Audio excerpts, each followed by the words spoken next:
Fala pessoal, vamos começar agora mais um MatrizCast, o seu podcast de educação. E hoje a gente tem novamente, nessa terceira temporada, outro tema incrível para a gente aprender aqui. Eu já estou a postos com o meu caderninho, né? Eu não falei para o Felipe ainda que é o nosso convidado, mas eu estou o tempo todo anotando o que ele vai nos contar hoje, o que ele vai nos ensinar. Afinal, sobre o mercado de trabalho, né? Carreiras. Hoje a gente tem um tema tão importante, porque ele é importante para todos, né, que a gente vai falar sobre eficiência, né, o profissional, a eficiência no mercado de trabalho, nas nossas carreiras, no que a gente está atuando, né? Então é um pouco sobre agilidade, né? Um tema muito bacana que a gente vai trazer hoje para falar sobre isso. A gente tem o Felipe Oliveira. Então seja muito bem-vindo, Felipe. É um prazer recebê-lo aqui hoje no MatrizCast. Prazer é meu, obrigadão por estar aqui. Eu não estou muito acostumado com podcast, né? É um assunto, tanto que acho que o primeiro. Eu até participei de alguns outros, mas a gente fez um presencial, por exemplo, esses dias que é um negócio bem estranho, né? Câmera ali, câmera aqui, é um negócio doido. Online acaba sendo um pouco mais fácil, mas não tão fácil assim. Sim, sim. Bom, obrigado por estar aqui e é isso aí. Bora, Felipe, vamos lá, né? Agora a gente vai falar e aprender um pouco, né? Mas antes da gente falar um pouco, né? A gente estava até falando nos bastidores, né? Pô, a gente vai falar um pouco mais sobre agilidade, a gente vai falar um pouco sobre gestão, mas o Felipe falou a eficiência, né? A eficiência é um tema muito bacana de se falar sobre o mercado de trabalho, as nossas, né, tarefas do dia a dia, né? Porque todo mundo busca, de certa forma, isso, né, Felipe? Mas antes da gente chegar nesse ponto, eu acho que o mais interessante é a gente começar te conhecendo. Como que você se conectou, né, com esse assunto, eficiência, né? Como é que o Felipe foi parar nessa área, né, Felipe? Porque a gente está falando aqui com muitos jovens que estão para escolher, né? Estão para se conectar com algum tema, ou pessoas que estão em transição e querem se conectar com esse tema de eficiência, por exemplo. Então conta pra gente como foi a sua conexão, como foi a sua trajetória até chegar nesse tema, Felipe. Legal. Bom, assim, ó, primeiro hoje, para dar uma visão do que eu faço, né? Hoje eu sou fundador e CEO da Mindset Ágil. Nós somos uma empresa que é focada em fazer as empresas conseguirem alcançar o que a gente chama de o ápice da melhoria contínua orientada a resultados, né? Então, dentro disso, a gente leva para as empresas 3 tipos de serviços que as ajudam a chegar nesse ponto, que é educação corporativa ativa, que a gente conseguir ensinar a organização a melhorar seus processos, a trazer um viés de métricas, de fluxo de eficiência. A consultoria Lean Digital, que a gente chama, ou Lean Digital Consulting, que é onde a gente traz práticas e a filosofia Lean orientada ao digital, né? Porque hoje em dia muitas empresas estão ou vão estar no mundo digital. Então, quanto mais a gente conseguir trazer isso de forma enxuta para elas, ou conseguir trazer o enxuto para dentro da realidade delas, melhor, porque aí a gente consegue entregar, no final das contas, um equilíbrio entre eficiência e eficácia. E olhando também para a tecnologia pautada em governança enxuta. Tá? Então a gente leva aí um aprendizado contínuo de processos, o equilíbrio entre eficiência e eficácia e governança enxuta através da tecnologia. Então nós somos parceiros Gold da Kanbanize, hoje a empresa agora é Business Map, né, a ferramenta como Kanbanize, que é uma plataforma, uma ferramenta para garantir gestão de portfólio, projetos e produtos dentro de uma estrutura enterprise, né, desde a operação até a estratégia. Faço outras coisas também, mentor e avaliador de startups, advisor para startups e outras coisas, né? Mas, se a gente for pegar o meu histórico em gestão de processos, conta aí mais ou menos uns 10, 11 anos. Né? Bacana. Onde eu comecei, na verdade, em tecnologia depois dos 18, muitos começaram a trabalhar com tecnologia ou com 18, ou com 17, ou coisa assim, ou não. Eu demorei alguns aninhos, uns 3 aninhos ali depois disso para conseguir, de fato, atuar. E eu trabalhava como suporte, analista de suporte em Service Desk. Ah, E uma coisa que muita gente, quando trabalha nesse tipo de ambiente, não gosta de fazer é olhar para um documento, é escrever, é montar fluxos e processos, né? E eu, conforme o tempo, eu fui entendendo o que era fazer Service Desk, eu fui achando isso interessante. Porque eu sempre escrevi, né? Eu escrevia poesia, ainda escrevo de vez em quando, é, livros, etc. E nunca foi um problema para mim gerar documentação ou ver aquilo como algo interessante ou entender a complexidade de processos, né? Então, naquela época, eu tirei uma certificação de ITIL, que é uma certificação para gestão de serviços. Existe até hoje, não é mais tão conhecido quanto na época, mas existe até hoje. E ali, a partir desse conhecimento, eu fui estruturando coisas naquela empresa. Quando eu fui para a próxima empresa, foi pautado nisso. Depois, quando eu fui para outra empresa, que foi a Stefanini, eu fiquei dentro da Johnson, e aí, em menos de um ano, eu fui para outro cargo para exatamente cuidar de gestão de processos, né? Então, eu fiquei 10 meses na Stefanini, e nesse período eu já fui para outro cargo, que era meio que um gerente de processos, né? Uhum. Olhando muito para gestão de incidentes, gestão de problema, controlar métricas ali. E ali disso só foi pulando os momentos. Então, gerente de processos, aí oportunidade para gerente de projetos, que ali já começava a falar de agilidade. E aí, Scrum Master, Agile Coach, coordenador de agilidade, e tô aí. Muito, muito envolvendo essas questões, trabalhando, sempre aprendendo e reaprendendo. E esse é um ponto muito crítico quando a gente fala de gestão de processos e eficiência, que você, como profissional de processos, a sua primeira função é questionar. Questionar a realidade, questionar se o que está acontecendo ali é a forma mais adequada para acontecer, a nível de custo, a nível de tempo, a nível de satisfação do seu cliente. Mas a primeira pessoa que você tem que questionar é você mesmo. Você precisa questionar o que você sabe, ou o que você acha que sabe. Tá? Com o tempo, essa galera aqui é mais nova, né? E eu acho que todo mundo em algum momento passou por essa situação de estudar um negócio, perceber que as pessoas à sua volta não sabem aquilo que você sabe, e você achar que você manja, né? Quando na verdade o seu círculo agora ele é outro. Você está num círculo de pessoas que conhecem aquilo. Então você tem que procurar pessoas que sabem mais que você sobre aquele assunto que você acha que domina. Sim. Porque aí você vai perceber que você não domina merda nenhuma, com perdão da expressão. Você vai perceber que você não manja de nada e que aquelas pessoas manjam. Aí Sim, você sim. vai e alcança o patamar delas.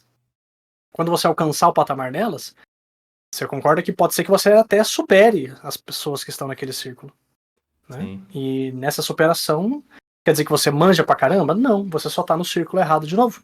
Você tem que agora se engajar com outras pessoas que manjam muito mais que você naquele novo assunto, naquele novo tópico. Então, sim, o cara de processos e que vai buscar eficiência, ele tem que questionar tudo à sua volta, mas a primeira coisa é a si mesmo, é o que ele acha que sabe. Tá? Muito bom, Felipe, você falar sobre isso, né? E sabe que você trazendo, né? Você vai falando, eu vou lembrando de várias coisas que eu vou anotando, que eu já nem sei E ó, como que eu a vou. caneca de cerveja é água, tá? Só pra você saber. Muito bom, a água, né? Afinal, estamos aqui numa manhã de terça-feira, né? Fico muito feliz em saber que estamos nos hidratando, inclusive está um calor aqui tremendo. Eu também estou tomando a minha água, mas Felipe, você falando sobre isso, né? E eu vou lembrando de certas coisas. Já não tem meia folha aqui, Felipe. Já nem sei. Temos que terminar o episódio daqui a pouco, porque eu não tenho mais papel. Mas assim, você falou uma coisa muito legal: ambiente. E eu lembrei disso porque eu gosto muito de esporte, né? Por isso que tem uma bicicleta aqui atrás, né? Eu faço o triatlon, eu faço ultramaratona e eu gosto muito dessa questão de evoluir, né? Todo dia eu preciso estar melhor. E o que você falou, né? Entrou um cara para nadar, inclusive hoje cedo estava nadando, aí entrou um cara novo, que ele saiu, ele competia até pela prefeitura de Vinhedo e foi nadar com a gente. E o cara rápido, mais rápido que eu. E antes dele ir, eu era mais rápido. Mas ele é bem mais rápido que eu. Eu falei, cara, não é possível. Né? Isso foi semana passada, eu falei para ele, como é que você consegue? E aí eu percebi que eu precisava nadar muito mais para chegar no nível dele. E aí, ó, dito e feito, já fui nessa semana, já estudei, já vi uns vídeos lá, e falei, bom, tem outras posições, menos arrasto. Cheguei hoje, já diminui a diferença. Mas é exatamente dessa questão do ambiente, né? Quando a gente convive com pessoas, tem uma frase que é perto dos bons que a gente fica melhor, né? Então, assim, sem dúvida, procurar pessoas melhores que você. Eu sempre falo que dentro da minha carreira no automobilismo eu dei muita, entre aspas, sorte, porque eu sempre trabalhei com pessoas muito melhores do que eu, né? Até hoje trabalho. E eu vou aprendendo com eles o tempo todo, aprendendo, e isso me torna melhor ainda. Então, isso que você fala para jovens, para pessoas que estão querendo em transição de carreira, mudar e entender, estar perto de pessoas, né, que tenham esses objetivos e que dominem mais do que você deseja alcançar, sem dúvida é uma coisa super importante. Agora, né, Felipe, para a gente ir na nossa primeira pergunta, né, eu falei que eu ia bolar ela conforme você me falava, e você foi falando primeiro que eu gostei muito de tecnologia, né, você falou, pô, comecei com tecnologia, né, fazia as coisas de tecnologia, depois você foi entendendo um pouco de processo, e aí eu vi que as coisas se conectaram bem, e você disse uma frase muito legal, você falou, empresas estão ou estarão no digital, certo?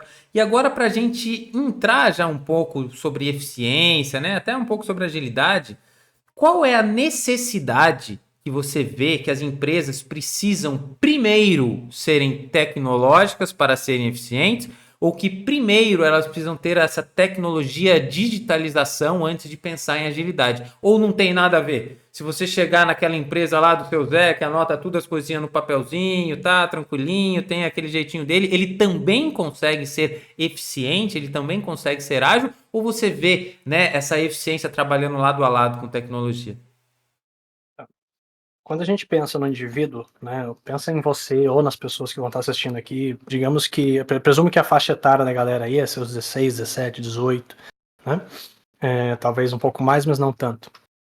Essa galera que está saindo às vezes de um ensino médio, de uma faculdade, elas se deparam com diversas coisas no dia a dia, né? E se você comparar o mesmo curso de engenharia ou tecnólogo de hoje, é um curso completamente diferente do que 10 anos atrás, pelo menos a gente espera que seja. E por que ele é completamente diferente, né? Porque ele se adequou a uma nova realidade. E essa realidade é uma questão muito de eu atender a necessidade de um mercado. Então, um curso de tecnologia ou de desenvolvimento, há 15 anos atrás, ensinava, sei lá, Java de um jeito X. Hoje ele ensina, às vezes, JavaScript ao invés de Java, ou ensina, são coisas completamente diferentes, mas às vezes ele ensina hoje o C# ao invés de Java. Então, eu evoluí, construí novos mecanismos, novas coisas, para atender melhor ao mercado. Então, isso é uma adequação ao propósito, né? Eu estou me adequando a uma necessidade. Então, o indivíduo que está entrando no mercado hoje, seja ensino médio ou ensino superior, ele precisa entender que ele, como indivíduo, ele precisa buscar a sua evolução constante para conseguir estar adequado ao mercado, para conseguir se posicionar no mercado, para conseguir uma posição no mercado de trabalho. Tá? E isso implica em ele melhorar o conhecimento dele, ele melhorar a forma como ele encara certas situações, ele melhorar a forma como ele enxerga certas realidades. Tá? Claro que isso depende de terapia, muitas vezes, mas porque, né, eu costumo falar que nós somos o fantasma do futuro dos nossos pais, né? É, Então, nessa visão, você precisa ter esse pensamento de evoluir constantemente. Sem pressão, mas sem estagnação. Tá? Isso como indivíduo. Sabendo que todo indivíduo ele precisa melhorar, evoluir constantemente, seja no quesito pessoal, profissional, espiritual, mental, etc. Nesse mesmo viés, todo negócio também precisa evoluir, para ele conseguir continuar atendendo os clientes atuais e os novos clientes. Né? O banco ele precisou mudar, e muitos bancos sofreram quando não mudaram no tempo adequado. Né? Hoje, instituições financeiras que você pega empresas como Nubank, como C6, como Neon, que cresceram e chegaram ao patamar que estão, cresceram porque eles decidiram fazer algo diferente. Né? Esse algo diferente é melhorar algum aspecto da realidade do mundo financeiro. Então, como empresas, você pode melhorar a sua empresa hoje ou criar novas coisas que melhoram problemas hoje das pessoas. Né? Então a gente pode ter aí empresas como a Easy Invest, que é uma empresa de investimento há quase 50 anos, que criou uma solução digital para melhorar o que já faz hoje, e como a gente tem empresas como a própria Nubank, que criou um mecanismo novo, uma empresa nova para mudar algo que já existe, melhorar uma realidade de clientes e pessoas dentro desse universo. Né? Então eu, como empresa, posso montar algo novo ou melhorar o que eu já tenho. sim. Dentro dessa visão, por que eu melhoro? Né? Eu melhoro para ter mais resultado, eu melhoro para que meu cliente compre mais ou continue comprando, eu melhoro para manter um nível de receita igual ou superior ao que eu já tenho hoje. Né? Então eu busco coisas que fazem com que eu tenha melhores resultados, melhor sucesso. Né? Isso a gente vê no indivíduo, isso a gente vê no empreendedor, isso a gente vê na empresa. Então eu melhoro, construo essa visão de eficiência meramente porque eu preciso, como indivíduo ou empresa, ter mais resultado, crescer profissionalmente, crescer como empresa. Né? Mas aí, tá, então baseado nisso eu vou trazer tecnologia, e aí depois eu penso na eficiência, eu vou trazer eficiência, depois eu penso em tecnologia. A tecnologia, ela existe hoje, o mundo digital existe para muitas vezes tornar as coisas mais rápidas, mais simples, mais fáceis, mais dinâmicas, mais automáticas. E isso implica em eficiência. Né? Essas coisas consomem menos recursos, ou menos tempo, ou menos equipamento, menos tudo. Eu posso consumir menos coisas quando eu trago tecnologia. Contanto que, para trazer aquela tecnologia, eu entenda muito bem qual o problema que eu estou resolvendo através daquela tecnologia. De fato, a tecnologia vai trazer mais eficiência. Eu tenho uma plataforma hoje de gestão de projetos, gestão de portfólio. Se a empresa hoje tem uma dificuldade para fazer gestão, ele precisa de visibilidade, de previsibilidade, a ferramenta vai cair muito bem. Agora, se ele tem uma deficiência de processos no sentido de nós não sabemos construir um produto, eu posso botar aquela ferramenta perfeita ali. Elas não vão saber gerenciar o produto ainda. Então, a ferramenta não é o principal ponto. O ponto é que as pessoas têm que aprender técnicas para validação de um produto, ou para criar um produto, para construir alguma coisa. Né? Então, a tecnologia ela traz eficiência. Eu tenho que sim pensar na eficiência, mas eu tenho que entender primeiro qual é o problema que eu estou tentando resolver através da tecnologia. Descobrir qual é o problema, eu vou tentar entender se a tecnologia que vai entrar, ela é o momento certo para ela entrar ou não. Como você falou, o cara lá da padaria, ele anota tudo no papel. Tá. Ele sabe como é que é o processo de entrada e saída de grana? Por onde que passam essas coisas? Né? Como é que é o direcionamento disso? Não sabe. Então não adianta eu trazer a tecnologia agora. Eu preciso ter um entendimento do fluxo do processo envolvendo o dinheiro entra dessa forma, ela passa aqui, esse custo aqui é assim, eu emito nota fiscal para isso, para aquilo. Depois vou pensar em trazer um sistema, uma ferramenta que vai fazer o controle financeiro da padaria ou do mercado dele. Né? A gente já. Quem é mais de interior ou quem é um pouquinho mais velho já se deparou com mercados que não tinha nada de tecnologia. O cara tinha uma calculadora e uma caderneta, e é isso aí. Entendeu? O máximo que ele tinha era aquela maquininha com a bobina ali, ele digitava o valor, dava na mão do cara, deu tanto, você pagava e acabou. Se ele não ia de cabeça, né? Você fala assim, um pão de queijo, um pão de queijo 3, um copinho com leite 4, 7. Né? Muitas vezes vai... Quando não ia de cabeça. Você entendeu? E aí, tecnologia vai ajudar esse cara? Claro que vai, com certeza vai. Mas ele entende todo o processo financeiro em volta daquilo? Ou seja, entrada de mercadoria, saída de mercadoria, lucro que ele tem que gerar, etc. Não faz a mínima ideia, nem emite nota. Cara, posso botar o melhor sistema ali dentro que não vai casar. Exato. Muito bem você trazer isso, Felipe, e falar, porque até agora já até me emendei na segunda pergunta, mas deixa eu comentar antes o que eu observei do que você falou, mas acho que o mais importante é a adaptação, né? Nesse seu segundo bloco fica muito, eu extraio essa questão de adaptação, porque cada vez mais, né, eu estava até falando isso para você, eu falei, né, eu quando eu fui escolher uma profissão, eram X opções ali, mas não eram nem uma partezinha das opções que existem hoje, 15 anos depois. Por quê? Porque as coisas mudaram demais e rápido, e estão mudando cada vez mais rápido. Então, se a gente não faz algo que você disse várias vezes no primeiro e no segundo bloco, aprender e continuar evoluindo sempre, a gente não vai se adaptar. E aí, partindo disso, eu acho que foi a resposta para a pergunta do quê? Cara, a tecnologia tá aí, né? Eu tava agora vendo, antes da gente entrar na entrevista, um Reels que tem um Wi-Fi agora que tá vendo as pessoas por trás da parede, né? E aí você consegue usar isso para ter segurança, sempre é pro bem ou pro mal, né? Você pode usar, mas enfim, tá para partir do bem, é questão de segurança. Então assim, e aí, você vai ficar anotando ainda no papel, mandando um bilhetinho, você vai mandar carta ou você vai mandar um WhatsApp, né? Porque eu lembro quando uma vez a minha irmã foi viajar para fora, muito tempo atrás, e ela mandava, como que era? Era aquele grande, era tipo uma carta que tinha com selo e tudo mais, mandava. Cartão postal, né? Cartão postal, era a comunicação que tinha. E aí, você vai viajar hoje, você vai fazer o quê? Não, eu vou ligar de vídeo, né? Então, assim, a adaptação, acho que assim, não tem como a gente lutar contra a tecnologia, né? Ela precisa entrar e ela vai ajudar em diversos pontos.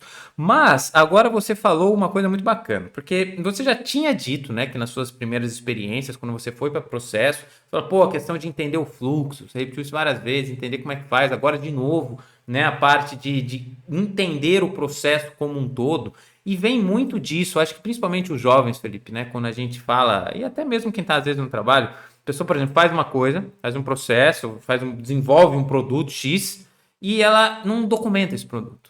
Ela não documenta esse processo. Ela não fala, e aí como é que você faz de novo? Ela sabe, beleza.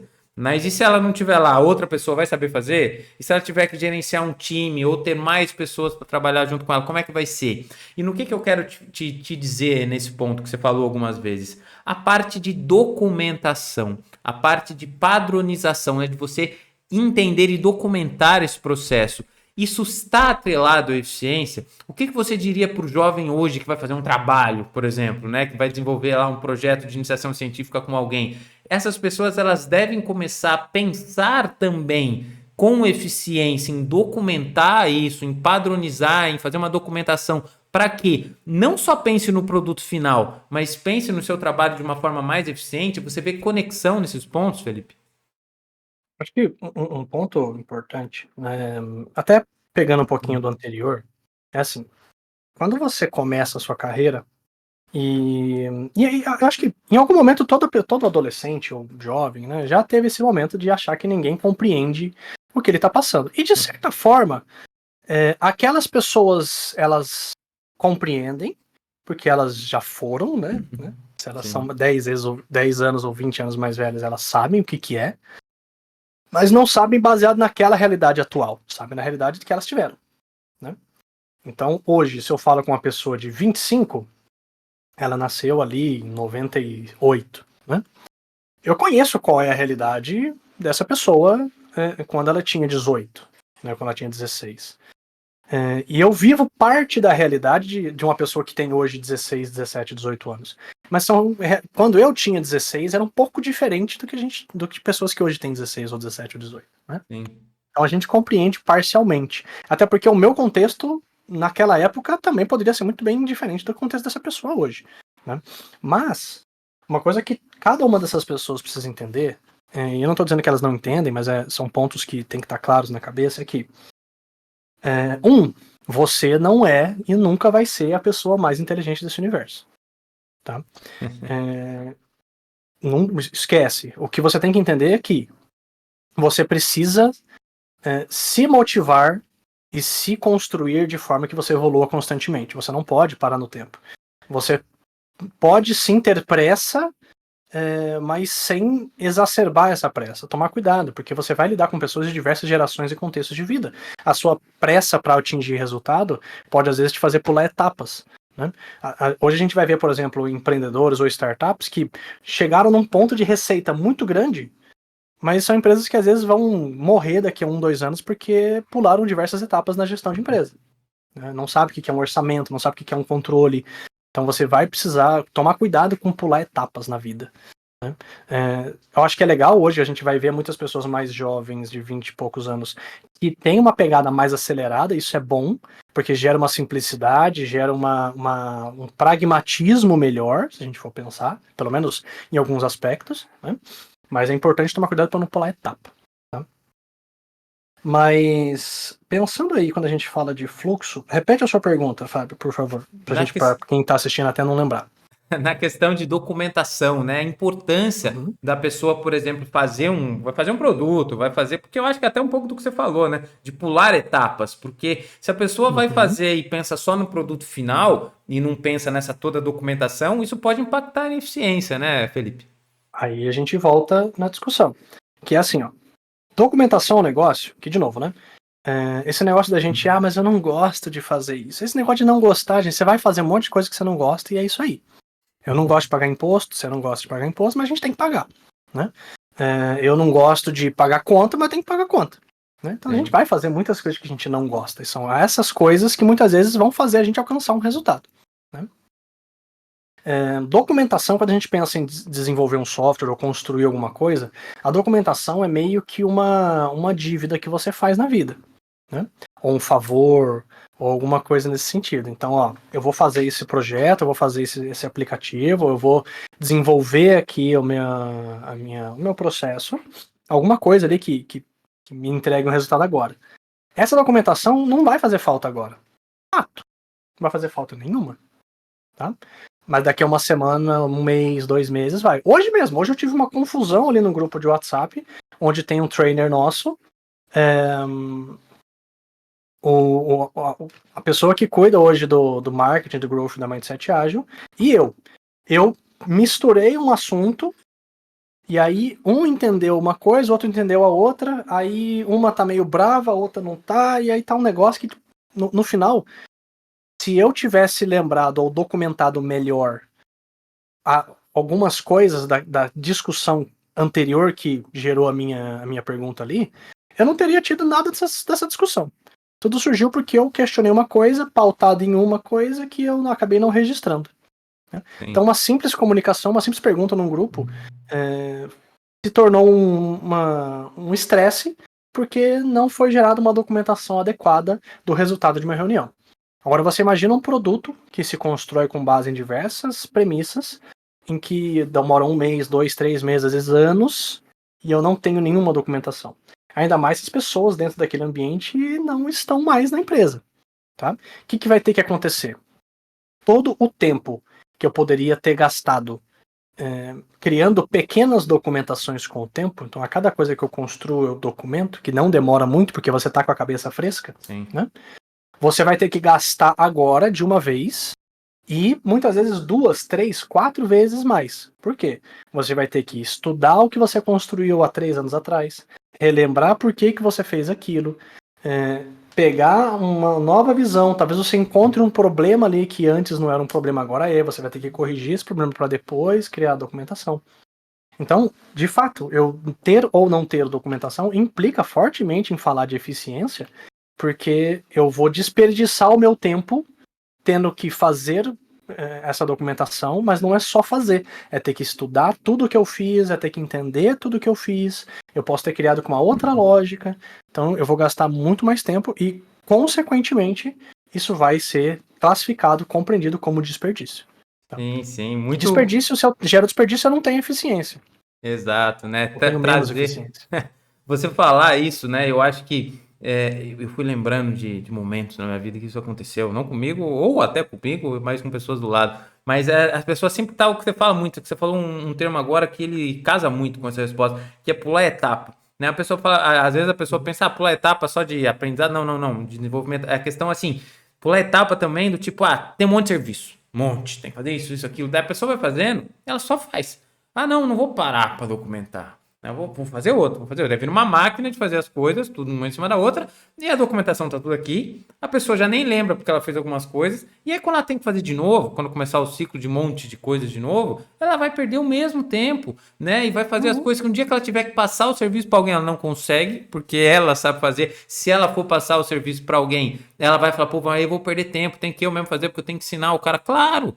Né? A pessoa, ninguém nasceu sabendo as coisas que você fez ou replicar. Ou você ensina ou você dá para ele um manual para ele aprender. Então, assim, quando fala sobre pressa e quando você falou sobre pular etapas, né, a gente tem uma falsa ilusão, às vezes, que a gente está indo mais rápido, porque não tá. Né? A gente tá... E assim, tem que ter uma diferença clara, perdão a interrupção, mas tem que ter uma diferença clara entre pressa e rapidez. Né? Você falou que trabalhou em Stock Car, trabalha com Stock Car a vida inteira. Né? A Stock Car, ela fala de eficiência. Né? Quanto tempo leva para trocar um pneu ou para abastecer? Né? Isso é eficiência, tá? Mas é uma eficiência positiva, uma eficiência que me habilita a entregar o meu resultado. Existe o pensamento, claro, da eficiência que me atrasa, né? Onde eu prezo pela eficiência no nível que me traz atraso. Né? Então, por exemplo, a documentação eu posso deixar para depois. Mas não é tão depois, esse é o ponto, é o momento correto de fazer. Né? Assim como certas burocracias, e burocracia não é algo ruim, a burocracia em excesso é ruim, ela também ela pode ser útil ou ruim.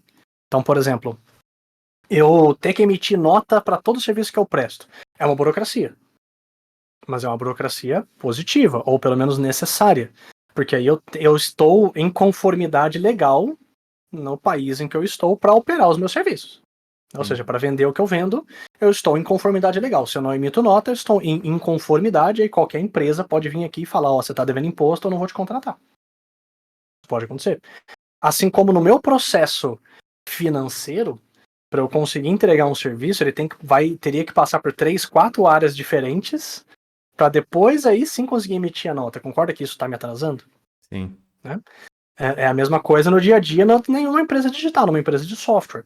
Eu falar que para lançar um produto eu tenho que ter aprovação do gerente, do coordenador e da arquitetura, é um processo que pode demorar uma semana, 2, 3. Agora, se eu estabelecer no fluxo de desenvolvimento de software mecanismos que permitam que o código, né, aquele que eu estou desenvolvendo, vá para o cliente e ele vá ser validado automaticamente sem necessidade de aprovação, eu estou apelando pela eficiência que habilita a eficácia. É diferente. Né? Sim. Entendeu? Então, eu preciso gastar menos tempo a minha demanda numa etapa do meu fluxo de trabalho que é fila. Então, quanto menos tempo a minha demanda estiver em fila, esperando algo acontecer, melhor para o meu fluxo de trabalho. Isso é eficiência, porque eu estou diminuindo o tempo de espera. Né? Agora, se eu falar o seguinte, eu tenho 5 pessoas num time, numa área, e eu quero que esse time esteja 100% do tempo ocupado, eu estou buscando a eficiência, ou seja, eu estou utilizando melhor os meus recursos, ou utilizando a capacidade máxima dos meus recursos, mas isso vai te dar dor de cabeça depois. Isso vai, na verdade, te causar ineficiência. Sim, muito bom e bacana você trazer, né, essa parte de falar sobre as diferenças de pressa, eficiência e com certeza, né, Felipe, eu acho que a gente precisa mesmo entender esses pontos, porque no fundo toda hora a eficiência, conseguir entregar de uma forma melhor, mais rápido, mas você me fez, você vai me fazendo ir caminhos aqui, eu tava quase numa pergunta, agora você fez essa interrupção aqui, eu vou fazer outra, porque você me trouxe num ponto que eu acho que é bacana. Você falou sobre burocracias, das partes boas, claro que tem as ruins também, como tudo na vida, né? Mas times que têm uma liderança centralizadora, porque você acabou de falar assim, pô, né, eu tenho que tomar uma decisão, tenho que falar com um cara, que tem que falar com outro, que tem que falar com outro, porque no fim das contas tem que falar com um ali, ó, o que tá em cima, que tem que aprovar, mas quem fala com ele é outro, e aí vai nessa pirâmidezinha ali que só um mais ou menos toma a decisão. Não é um time, por exemplo, que dá um poder aí para partes, né, combinado. Pô, até certo ponto você pode tomar decisão, até certo ponto você pode tomar decisão, até quando chegar, sei lá, nesse nível, aí você fala comigo, fora isso, eu dou liberdade para algumas pessoas. Quando a gente fala de eficiência, ela tem muita associação com isso, ou existem, por exemplo, você acha que pode existir uma eficiência num time totalmente centralizado? Né, que vai crescendo dentro de uma pessoa só e só essa pessoa toma decisões, só ela pode tomar ali as rédeas do negócio. Tem um pouco a ver a questão de eficiência com um pouco dessa distribuição de poderes ou de decisões dentro de um time ou não, Felipe? Hoje, quando a gente fala de eficiência, né, a gente precisa estar muito pautado que existe uma mentalidade para a gente seguir. Uma mentalidade orientada a fluxo, né? Então, como é que o nosso fluxo de trabalho está? Ele está eficiente, e se ele está orientado à eficácia, né? Um fluxo eficiente quer dizer que a demanda passa pouco tempo ali dentro, sem interrupções, sem bloqueios, sem pausas. E um fluxo orientado à eficácia quer dizer que o processo decisório que permeia aquele fluxo, ele guia você a tomar melhores decisões, e essas melhores decisões significam mais resultado, tá? Ou mais resultado no mesmo tempo, etc. Tá? E só que para eu ter um processo decisório adequado que garante menos tempo, eu tenho que fazer com que as demandas passem por aquilo, por aquelas diversas etapas, no menor tempo que é possível, factível e que atenda os requisitos para que aquilo não seja bloqueado depois, tá? E o processo decisório implica, obviamente, ou não tão obviamente, em uma decisão, tá? E decisões são coisas que trazem risco. Toda decisão traz risco, concorda? Sim. Se você hoje se eu paro eu fecho a Mindset Ágil e vou para o mercado de trabalho, como um CLT, isso tem risco. Se eu abordo um diretor de uma empresa de uma forma A, B ou C, isso tem risco. Se eu passo a investir na bolsa, isso tem risco. Sim. Então, nossas decisões são pautadas nos riscos que nós estamos confortáveis em assumir. Muitas vezes não deveria ser assim, talvez não tenhamos que estar tão confortáveis assim. Talvez tenhamos que tomar decisões que tenham menos, que tenham mais risco, e mesmo que estejamos desconfortáveis com esse risco. E tudo bem. Né? Grandes empreendedores que a gente vai ver no mercado aí, muitos deles tomaram decisões de alto risco que poderiam ter falido e poderiam ter tido sucesso. Ok, são apostas que a gente faz na vida. Quanto menor o seu apetite para o risco, ou seja, quanto menos risco você quer assumir, potencialmente menos resultado se alcança. Tá? Isso Sim. é uma premissa que é bom ter na cabeça. Só cuidado, não vai botar ali R$1 milhão numa empresa da bolsa aí e achar que isso vai dar certo. Então, sabendo que esse processo decisório é risco, muitos líderes não são confortáveis em assumir risco. Tá? E aí, qual que é o mecanismo que algumas empresas adotam, que eu acho que é o mais correto, e o que a maioria adota? Né? Eu tenho um processo decisório. Naquele momento ali, alguém tem que tomar uma decisão sobre algo. Essa decisão ela pode ser explícita ou implícita. Né? Uma decisão explícita, por exemplo, é subir alguém de cargo. Todo mundo sabe que isso é uma decisão. Subir uma demanda para o cliente, entregar um produto de software para o cliente. Isso é uma decisão que às vezes é implícita, é um negócio que meio que você não sabe se você pode fazer isso ou não, em alguns lugares. Né? Você tem que perguntar se pode ou não. Uhum. Então, para mim, o que acontece normalmente? Né? Eu tenho esse processo decisório, eu vou liberar algo para o meu cliente, um software, uma feature, né, uma funcionalidade. E aí se estabelece um controle sobre essa liberação, sobre essa divulgação, etc. E esse controle está centralizado em uma pessoa. Por que essa pessoa centralizou isso? Por alguns motivos. Porque tem risco. 2, e uma não substitui a outra, às vezes é incremental. 2, porque alguém errou no passado.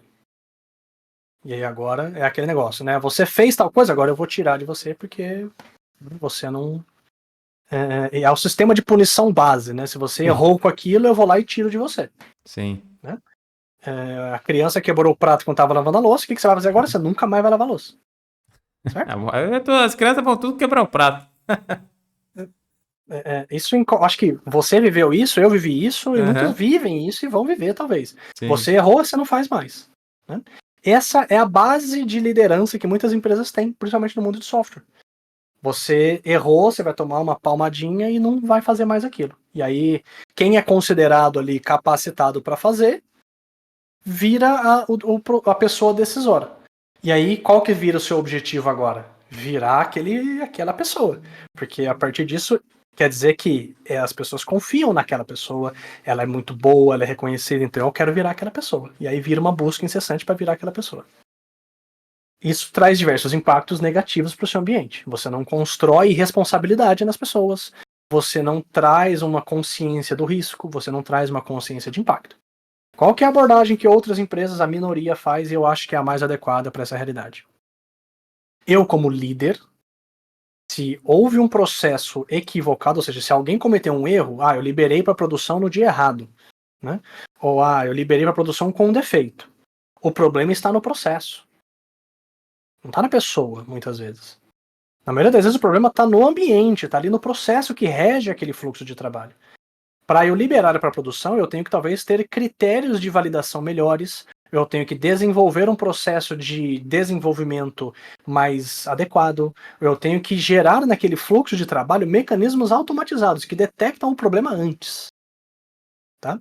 Então, quando você tenta passar numa catraca no metrô, por exemplo, de São Paulo, você tem uma regra muito clara ali, você não consegue passar se você não passar o cartão ou o QR Code ali, que agora é QR Code, né?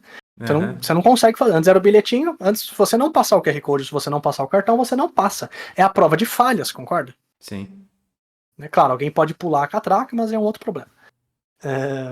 Então é a prova de falhas. Se você tentar pegar a sua USB, né, e tentar colocar no computador do jeito errado, não vai entrar, é prova de falhas. Então você não vai conseguir fazer besteira, a não ser que você seja um bruto e force o negócio. Né? Dentro do fluxo, por exemplo, de desenvolvimento de software, é a mesma coisa. Ao invés de eu culpar as pessoas, eu tenho que entender o que no meu processo existe hoje que permite esse tipo de coisa. Como é que eu impeço que isso aconteça, mas sem tirar autonomia? Então eu tenho que ensinar as pessoas o que é melhorar esse processo, ensiná-las a abordagem, fazê-las descobrirem as melhores soluções para aquilo, ao mesmo tempo que eu tenho que fazer com que o processo detecte isso de forma mais adequada e impeça automaticamente isso de acontecer.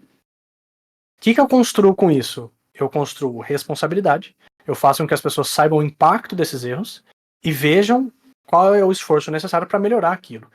O líder precisa atuar em cima disso se algo acontece? Não. Se um problema acontece, as pessoas sabem como resolver, elas vão lá e resolvem. Criam mecanismos melhores, entendem aquela realidade. Se é o líder que toma todas as decisões, você concorda que aconteceu um problema, quem é que vai ter que resolver? É ele ou ela. Né? Tem um vídeo, eu não sei se ele tem em português, mas tem um vídeo que fala sobre um comandante de um submarino que ele seguiu esse processo. Porque como é que funciona o comando de um submarino? O capitão fala tudo o que tem que acontecer. Faz tal coisa, dá ré, estamos indo em direção à pedra, vira para direita, vira para esquerda. Essas decisões são todas do comandante ali do submarino, normalmente, né? Se tá indo pra pedra, ninguém vai virar o manche, ninguém vai virar o raio do submarino enquanto o comandante não falar, desvia da pedra, né? E aí o que nesse exemplo do submarino fizeram? Esse comandante, ele falou, cara, eu não vou tomar nenhuma decisão básica. Vocês estão vendo a pedra, vocês vão desviar, vocês sabem o que tem que fazer. As únicas decisões que ele ia tomar era lançamento de torpedo, e uma ou outra lá que era mais crítica. Então as decisões de altíssimo risco, ataque, torpedo, estava na mão dele. as decisões de médio risco para baixo, estava tudo na mão das pessoas.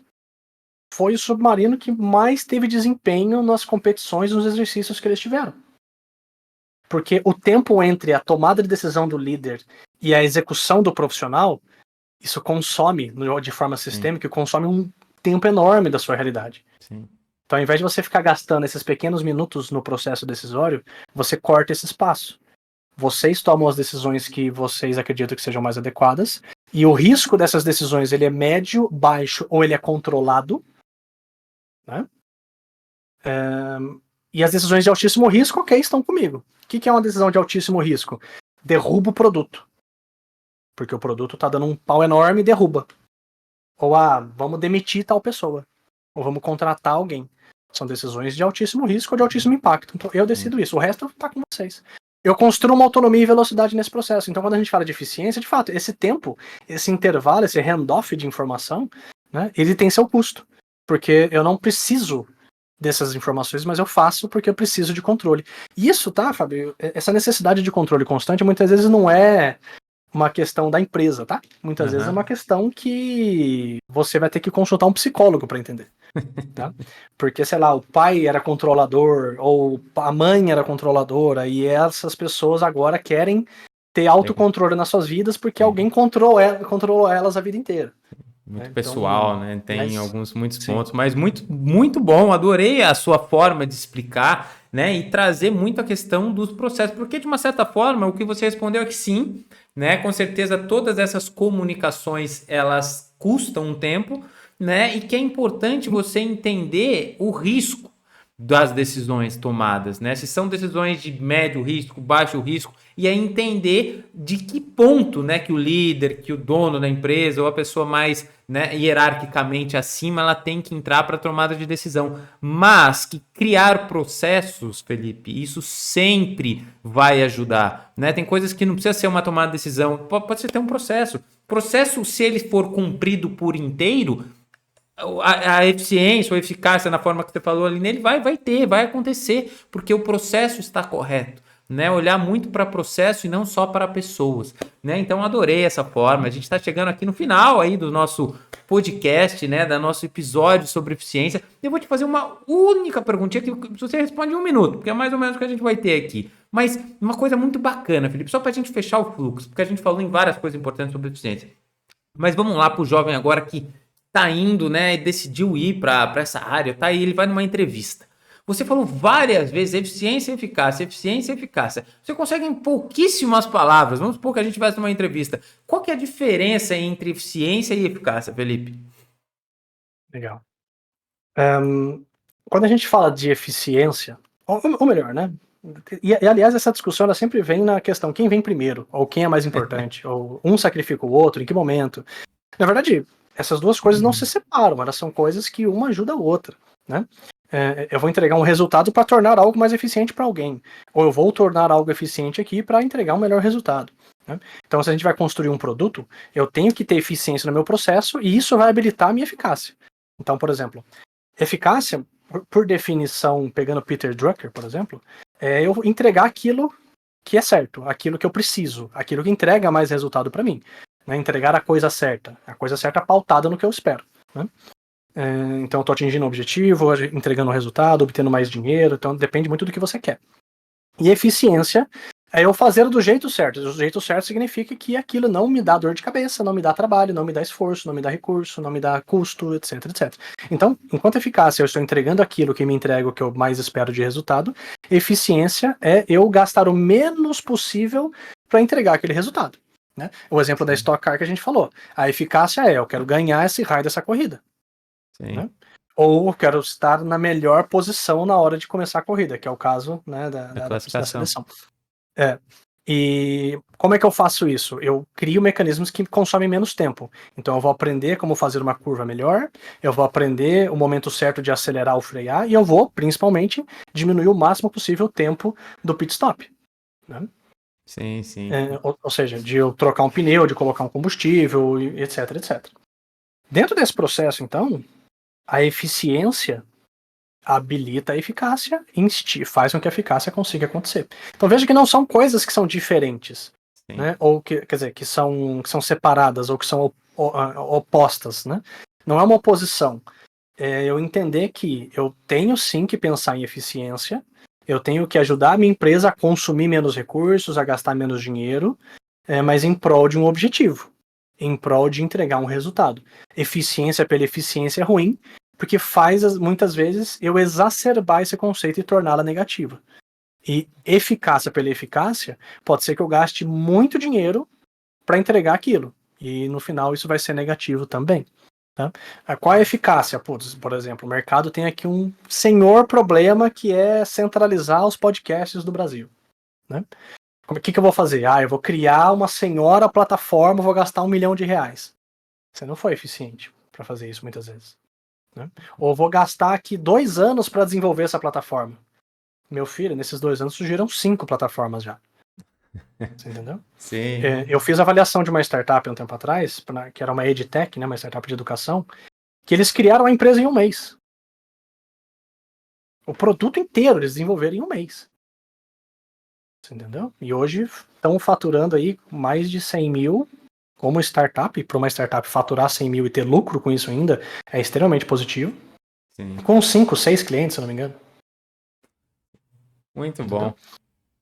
Então, assim, a eficiência ela tem que ajudar a eficácia, mas os dois não podem seguir extremos ao ponto que eles se descolam. Sim, Você sem entendeu? dúvida. Porque se você descolar essas duas coisas, você vai ter problemas. Muito bom, adorei essa sua explicação, Felipe, para a gente fechar com chave de ouro aqui, todo mundo aí que for, né, para uma entrevista, né, tentar mudar aí de carreira também, e falar, bom, se essa perguntinha cair aqui na minha entrevista, eu já vou pegar aqui a fala do Felipe e com certeza conseguir explicar, e é importante a gente entender justamente para que esse episódio aqui seja o mais informativo possível. Então, Felipe, a gente chegou ao final de mais um Matrizcast, eu gostaria de te agradecer muito pela participação, né, eu sei que o nosso tempinho está apertado, então está tudo certo e muitíssimo obrigado. Eu adorei, ó. Não tenho não, aqui teve uma eficácia, eu consegui aprender o que eu queria e fui eficiente, que não precisei de 2 folhas, ó, fiquei gastando folha não, aqui geralmente é uma folha, eu consegui anotar tudo aqui de uma forma super eficiente, né, e aprender o que você nos trouxe. Então, Felipe, muito obrigado, né, gostaria de te perguntar se você tem alguma rede social, né, algum projeto, a gente vai deixar também na descrição desse canal, então só espaço para você falar tchau e aonde a gente pode te achar aí nas redes sociais, se eu tiver algum link, vai estar aqui na descrição desse canal. Show de bola. Bom, primeiro, obrigado pelo convite, né? Um papo super leve aqui pra gente conseguir direcionar esse assunto, que normalmente processo, gestão, a galera acha que é meio morosa, mas na verdade é um negócio divertido, Sim. Porque assim, no final gestão te faz pensar um pouco mais, te faz questionar mais as questões, e vou te dizer que essas competências de resolução de problemas são as competências do futuro, né? Porque vocês é que conseguem compreender os problemas e não uma máquina, né? Sim. Então, você falou de entrevista, na hora que você for participar de entrevista, demonstre que você está a fim de aprender e de fato esteja. Seja aberto a novos conhecimentos, independente de qual seja, tá? Então, obrigado, papo. Quem quiser me encontrar em LinkedIn ou YouTube, se você digitar lá no LinkedIn Felipe Oliveira Mindset Ágil, vai aparecer, eu vou ser o primeiro da lista. Se você procurar lá Mindset Ágil, consultoria e treinamentos no Google, vai aparecer tudo que está sobre a gente, então LinkedIn, YouTube, no Instagram, a Mindset Ágil está lá com Mindset Ágil Oficial, tá? Então você vai encontrar a gente ali por diversas meios. Se você procurar o Felipe, até na Amazon aparece, né? Porque a gente tem alguns livros ali que a gente participou em escrita de capítulo ou como curador, tá bom? Muito bom, Felipe. Muito obrigado. Eu vou deixar todos os links, né, que você falou aqui na descrição desse episódio. Então, gostaria de agradecer a todos vocês que mais uma vez aqui aprendemos juntos, né, sobre mais um tema super bacana. Gostaria de pedir para não te esquecer de seguir o nosso canal e também avaliar na plataforma onde você está, para que a gente cresça como um podcast de educação e que todo esse conhecimento chegue para o maior número de pessoas. Então, muito obrigado a todos. Obrigado, Felipe. Até a próxima semana. Valeu!